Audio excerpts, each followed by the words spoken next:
तो इस पार्ट में हम आपको समझाएंगे कि जो सेक्सटेंट वाला एक्सपेरिमेंट है उसमें जिसमें आपने हाइट ऑफ टावर मेज़र की है, तो आप उसे उसके लिए कैलकुलेशन जब करेंगे तो किस किस वेरिएबल के बारे में आपको मालूम होना चाहिए।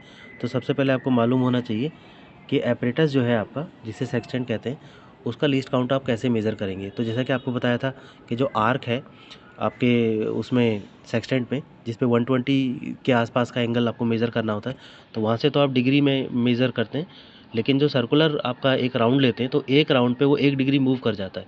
ठीक है, तो एक तो सर्कुलर स्केल हो गया, एक आर्क वाला स्केल हो गया। ठीक है, और एक था उसमें वर्नियर वाला स्केल। तो वर्नियर वाला जो स्केल है वो आपको जो एक्यूरेसी देता है वो सेकंड की देता है। ठीक है, और जो एक सर्कल लेते हैं आप वो मिनट की डिग्री देता है। जो सर्कुलर स्केल है मिनट की एक्यूरेसी देता है। तो आपको जो लीस्ट काउंट निकालना होगा, जो हमारा एपरेटस सबसे कम एंगल को मेज़र कर सकता है, कितने एंगल को मेज़र कर सकता है हमारा एपरेटस।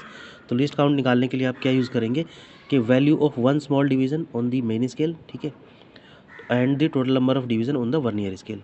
तो जो मेन स्केल है बेसिकली आपका, वो तो डिग्री में है, लेकिन डिग्री को आप मिनट कन्वर्ट कर सकते हैं मिनट में। ठीक है, तो मिनट में आप लिखेंगे ऊपर। ठीक है, जो लिस्ट काउंट का एक तरह से फॉर्मूला आपको बताया, और total number of division on vernier scale, जैसे कि आपको मालूम है, आपने देखा था उसमें 5 नंबर ऑफ डिवीज़न है। तो अगर आप इसको डिवाइड करेंगे तो आपके पास ये 12 सेकंड आ जाएगा। ठीक है, तो ये मिनट को आप जब डिवाइड करेंगे तो आप इसे कहेंगे कि आपके पास ये 12 सेकंड का एक तरह से लिस्ट काउंट आ गया है। ठीक है, अब आप ये देखिए कि जो हमने रीडिंग ली है यूजिंग सेक्सटेंट, तो उसमें आप ये मान के चलिए कि ये आपका ग्राउंड लेवल है। ठीक है, इस डायग्राम के हिसाब से आप समझ जाएंगे सारी कैलकुलेशन। ये अगर आपका ग्राउंड का लेवल है, ठीक है, तो इस ग्राउंड के लेवल से आपने एक मार्क किया था, प्लस मार्क। ठीक है, इसको मैंने यहाँ सर्कल कर दिया प्लस मार्क को। तो उसकी हाइट जो ग्राउंड से थी वो 142 सेंटीमीटर थी। ठीक है, और इस मार्क को हम फोकस कर रहे थे अपने सेक्सटेंट से, तो हमने सेक्सटेंट को रफली इसी हाइट पे सामने यहाँ पर प्लेस किया था। ठीक है, पहली बार हमने जब प्लेस किया था तो हम इस पोजीशन पर थे।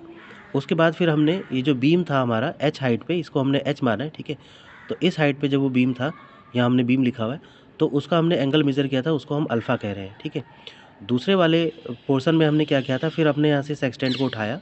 ठीक है, सेक्सटेंट जो स्टैंड के साथ था इस हाइट पे, इसको उठा करके हम यहाँ से 180 सेंटीमीटर, रफली 180 सेंटीमीटर था, उतना पीछे ले गए। फिर वहाँ से वापस वो मेज़रमेंट की हमने कि बीम की हाइट मेज़र की या एंगल मेज़र किया। ठीक है, तो वो एंगल जो आएगा वो आपका बीटा आएगा।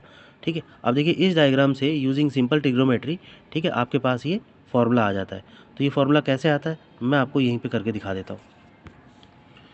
तो देखिए पहला ट्रायंगल है, इसमें आप एच अपॉन वाई लिखेंगे, so that should be equal to tan alpha. ठीक है, जो हमने यहाँ पर लिखा है, और अगर आप इन दोनों साइड का 1 अपॉन कर देंगे, ठीक है, तो आपके पास वहाँ पर कॉट अल्फ़ा हो जाएगा, 1 अपॉन tan इज़ कॉट, और फिर कॉट को दूसरी साइड आप मल्टीप्लाई करेंगे। ठीक है, एच को नीचे इधर ले जाएंगे तो आपके पास ये देगा y is equal to H cot alpha. इसको आप इक्वेशन नंबर 1 कह लीजिए। ठीक है, तो ये इस इक्वेशन को आप रेसिप्रोकल करने के बाद आपके पास ये इक्वेशन आ जाएगी, y is equal to H cot alpha.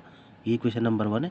फिर आप ट्रिग्नोमेट्रिक रेशियोज़ यूज़ करेंगे तो एच अपॉन इस पूरे ट्रायंगल में लेंगे जो बिग ट्रायंगल है जिसमें एंगल बीटा है। ठीक है, तो एच अपॉन ये पोर्शन x प्लस वाई। ठीक है, जब आप h upon x plus y करेंगे तो आप यहाँ लिखेंगे tan बीटा।